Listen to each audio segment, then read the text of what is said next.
I'm Candice Malcolm, and this is the Candice Malcolm Show. We have a great episode for you today. And before we jump into it, I want to say a quick congratulations to my friend and former colleague, Andrew Lawton. Andrew was sworn in as a member of parliament yesterday. So here is what that looked like. He writes this on X. He says it was an honor of a lifetime to be formally sworn in as a member of parliament for Elgin, St. Thomas, London South this morning. It's the people of my riding who sent me here, and it's them I am committed to serving. So, Andrew was a longtime journalist with me at True North, and we are very proud of him. There you can see pictures of him getting sworn in with his beautiful wife, Jen, as well. So congratulations, Andrew. We're really looking forward to seeing what you're going to do in Ottawa. Give them hell, man, and hold them accountable. Okay, now to get to the topic of the show today, I'm very pleased to be joined by one of my favorite guests here on the Candice Malcolm Show, talking about Brett Wilson. Brett is an investment banker, entrepreneur, and philanthropist. You know him best from his role on CBC's The Dragon Den. He also hosted Risky Business on Slice. Brett, thank you for joining us. Welcome to the show. Always a pleasure. Okay, I want to talk. It's been a while since I've had you on. I guess we had you on right at the end of the election here. So, I guess first question for you is, what did you make of the election? What did you think? Were you surprised? Were you happy? Tell us what your thoughts are. Well, for sure, I was surprised, and second, I was disappointed. I'm a fan of Mark Carney, the person, but the party he's with is the same party that supported Trudeau mucking up our country for a decade. And so I think my concern is that people thought that Mark Carney represents a different party. No, he represents the same party. Now, is he speaking a different tune? Pierre Poilievre has, with a smile, said he's using my campaign and winning votes. And so I think that's a big part of what Mark did, was say to the world, I will move the world forward. I had the privilege, and I may have shared this with you once before, I had the privilege of having lunch with Mark in my own offices about a week before he became leader of the Liberal Party. And we sat down to talk about three things. And I had even prepared slide decks. So it was a very formal pitch. But he was there for an hour. We ate burgers and chips and slammed through it very quickly. But we talked about politics, getting rid of Bill C-69, Bill C-48. We talked about the need for improving how electricity is managed in Canada. And we also talked about pipelines and the oil and gas industry and Alberta's dream gold plan vision of doubling its production over the next decade or two. So we had a great conversation. But the other thing I said to Mark when I laid these things out is I said, this is the same pitch I would give to Pierre Poilievre. And if Jagmeet Singh would talk to me, I'd tell him the same thing. And I had the same conversation with Danielle Smith or Scott Moe or Wab Canoe, all people I know. And I said, so I was basically pitching what's right for Canada, not the politics of what's right for Canada, but the facts, the reality. And how was that received? I mean, I've heard that people like Danielle Smith, for instance, said that when he was in Alberta, he said one thing. When he's out in Quebec, he says something different, that he had committed to pipelines earlier in the campaign and since walked back on them. So I'm just curious, how was the reception of your pitch to Mark Carney, and did he seem receptive? Very receptive. But of course, that's a marketing moment. He was crystal clear. He said, Brett, I can get a pipeline through Quebec. I'm absolutely confident. And we'll talk about Quebec in a moment, but he was very receptive. The only place we disagreed was when I said to him that we shouldn't be calling it coast to coast to coast. It should be coast to coast to border, because we have a border, and the border is the most important part of all our relationships. And he kind of laughed and said, I'm going to stick with coast to coast to coast. But that was the only place where we agreed that we disagreed. Everything else, he was accommodating, interested, curious. And I can tell you, I'm still in touch with him. And if he walks the talk, we're going to make some progress here. I'm really curious. I'm apprehensive because when you look at the membership of his cabinet, just Guilbeault. Just use the one word, Guilbeault. What the hell was he thinking, letting Guilbeault step back up? But when I challenged him on Guilbeault, he said, Brett, please listen to Hodgson. Okay. In other words, he didn't say don't listen to Guilbeault, but he focused on redirect, stay with Hodgson. That's where the noise, whatever Hodgson's noise is. Hodgson's here in Calgary this week, and I'm working very hard to bring him back for a larger group meeting at the end of June. And I want him sitting with truly just the iconic business leaders of pipelines, midstream, oil and gas, electricity, mining, uranium. I got the guys out of Saskatoon keen to come. I mean, there's so much to talk about at a very high level, and Hodgson's keen. So we'll see whether or not we can actually deliver on a meeting. Then we have to figure out if we can deliver on results.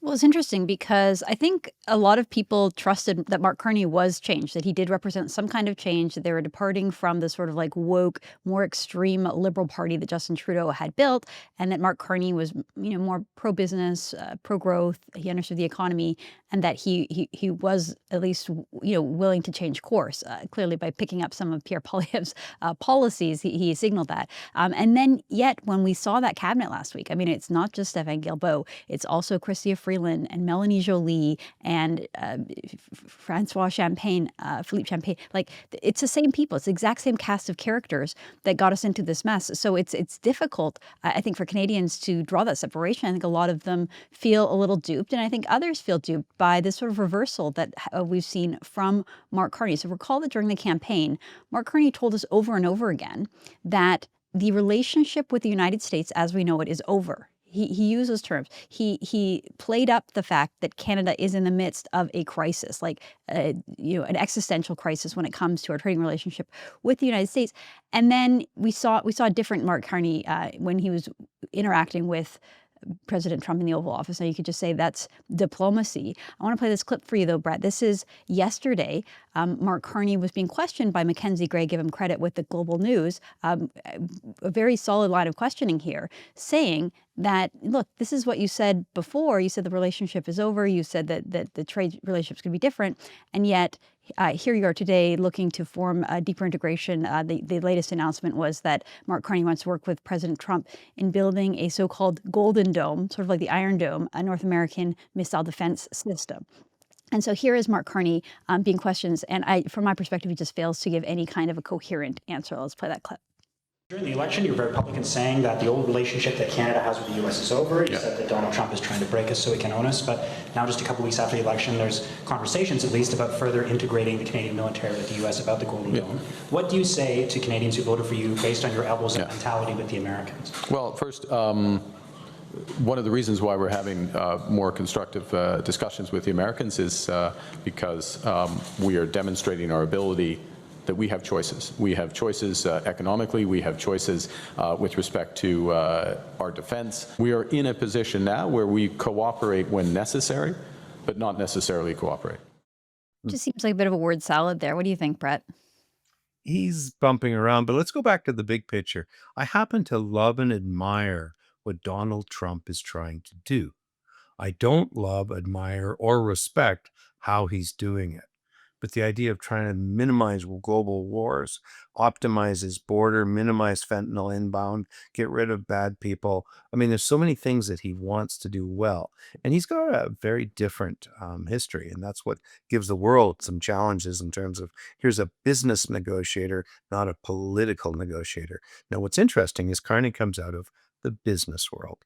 And so I think he's respectful of what Trump does. When Trump will make a statement, and then see how people respond, and then a day later change the statement and go, yeah, but he doesn't feel, Trump isn't accountable for changing his mind.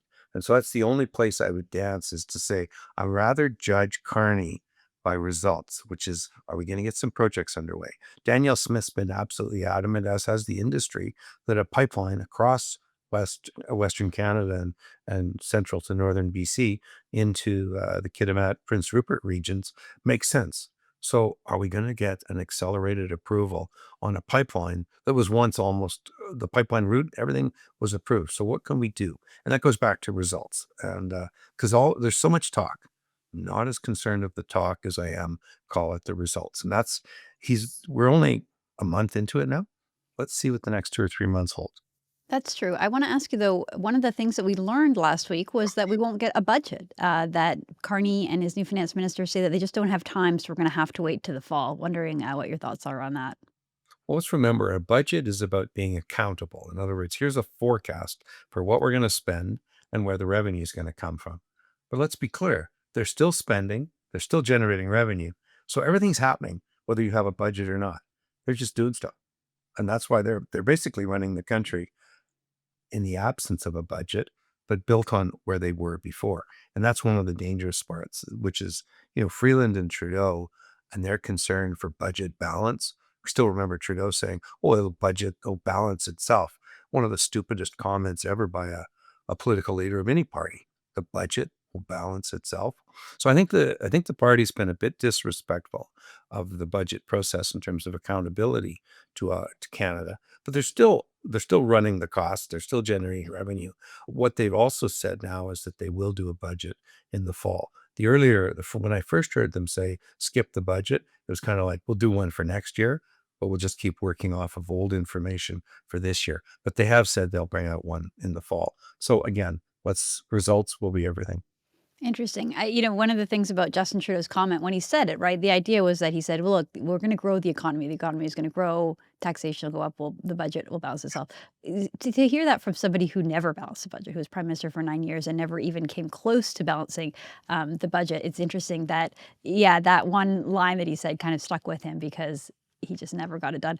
I want to switch gears. You did mention Danielle Smith, and one of the things that we have been observing and reporting on here at Juno News since the federal election are changes that are happening in Alberta.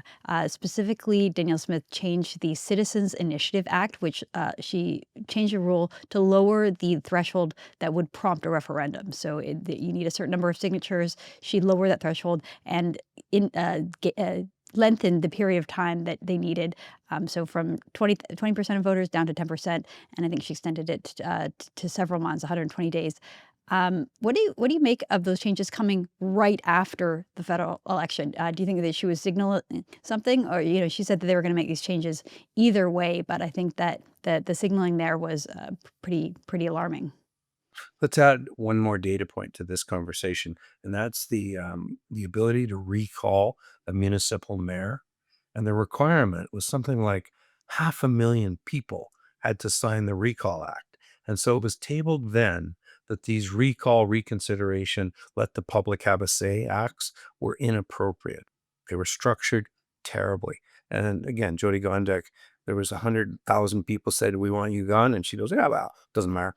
We needed 300,000 or 500,000 people to vote against.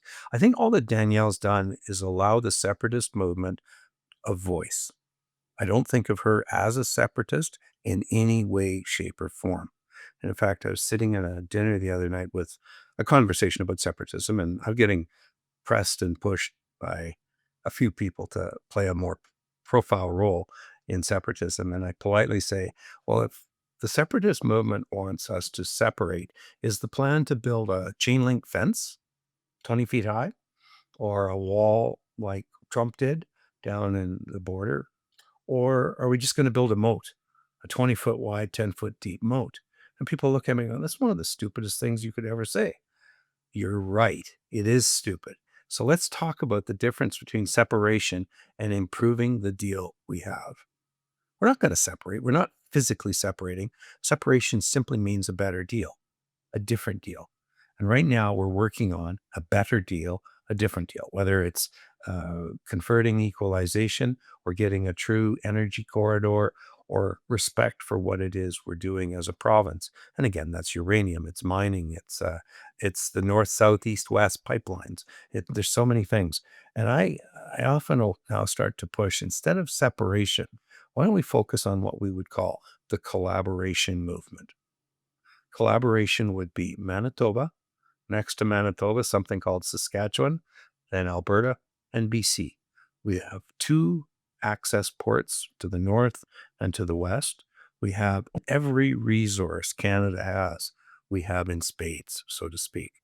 And so if the West could collaborate, work cooperatively, I think the rest of Canada. Oh, and there's a group of provinces on the west called the Atlantic provinces. They work as a collaboration.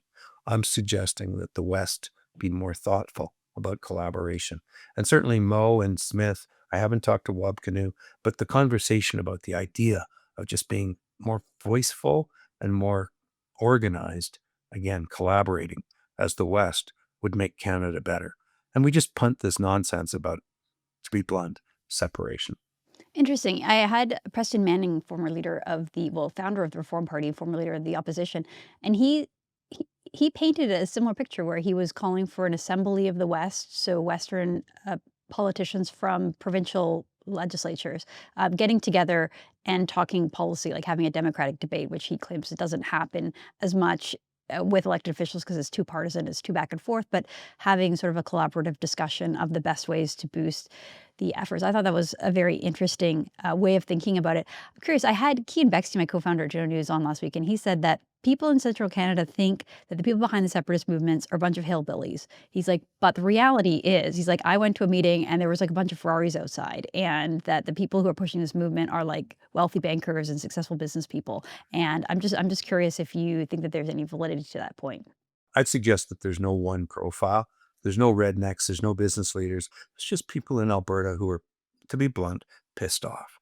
And they have every right to be pissed off. They have every right to be frustrated because 10 years of federal government with absolutely no consideration for the businesses of the West, the economic structures of the West. Again, the whole equalization concept. And someone in the East, a friend of mine said, well, you don't write a check to Quebec. You're correct. We don't. But take a look at what Quebec takes from the country. And it's pretty clear that we effectively write a check. So don't tell me that the mechanic matters as to who we write the check for. Money is absorbed from Alberta and the West and our energy and our uranium and all our businesses and industries. And then it's absorbed and given to a province that doesn't have to report hydro revenue, electrical generation. They don't have to report that as part of their assets. Something very, very wrong with this structure. And so we've got every reason to be pissed off. And whether it's a separatist wearing a Make Canada Great hat again or what it is, I don't care. But I wouldn't really characterize I've got friends who talk separation at every level, whether it's a lawyer, or a banker, or the people at the coffee shop I hang out at. They're all frustrated. They're all concerned, and they have a legitimate frustration, a legitimate concern. I'm simply, and again, I wasn't aware that Preston was talking about the West, but I've been in several meetings recently where this idea of collaboration's been tabled. And I can tell you, if I had to have a vote, I would have had 100 people say 100% on side with collaboration. And 20 people would have said no, separation's more important. So it's a very vocal minority. And that's where with Danielle Smith letting, whatever the number is, 170,000 people, sign a petition that will trigger a referendum. Let's not forget that the referendum vote doesn't come for a year-ish. And we've got a year for Carney, Hodgson, and whatever Pierre can do in the background, as well as, Bob Canoe and Scott Moe and Danielle Smith and maybe Eby, trying to do something better for Canada, in particular the West. But if the West is better, Canada's better. Interesting. Okay, I really want to get your thoughts on this one. So Arlene Dickinson, your former colleague at the Dragon's Den, she's a Canadian businesswoman, a very prominent investor and television personality. She had this to say about Premier Smith. Here is quoting from CTV. She says it's wholly un-Canadian. So let me just read this. It says, last week, Canadian businesswoman Arlene Dickinson posted on social media she's genuinely stunned by Premier Danielle Smith's actions of Bill 54. That's the one that we're talking about, changing the Citizens Initiative Act. She calls the bill wholly un-Canadian. She writes, I'm an Albertan and I share the deep frustrations that Albertans have. I absolutely understand them. But there is a real difference between fighting for fairness and threatening the foundations of our country, Dickinson told CTV News Edmonton. She adds that while she understands how Albertans feel, Smith isn't demonstrating leadership and hoped that she would rise to the occasion. So tell me, Brett, what do you think of that? Well, Candice, I think my frustration with Arlene, and it's tied in no small way to her close friendship with Jan Arden. Illogical, irresponsible, unprofessional, unethical conversation. So if they want to start challenging people who are questioning what's going on in Canada, I mean, all Danielle Smith has said is, I will let those with a voice around separation have a voice. But it doesn't mean she's giving them any control. There's no outcome that's a guarantee. And in fact, what frustrates Albertans and the West is how they're treated by the East. And guess what? Arlene lives down East and she's part of that world. All due respect, she didn't do much for deals, isn't much of a business person. I mean, all due respect, she doesn't do much. And it was a lot of fun to work with on the show. And in fact, she was the person who put my name forward. So I'm respectful of Arlene the Dragon, but not Arlene the business person, and certainly not Jan Harden as a spokesperson for Alberta. It's just nonsense. And I'm just not there. Again, as I keep saying, I'm not a separatist, but the separatist movement is elevating the voice of the debate and the conversation that we're having with a country run by the same party that has made hundreds and hundreds, if not thousands, of unethical mistakes running our country. And so we're going to let, Carney's being challenged for sure, but let's see what time does for us.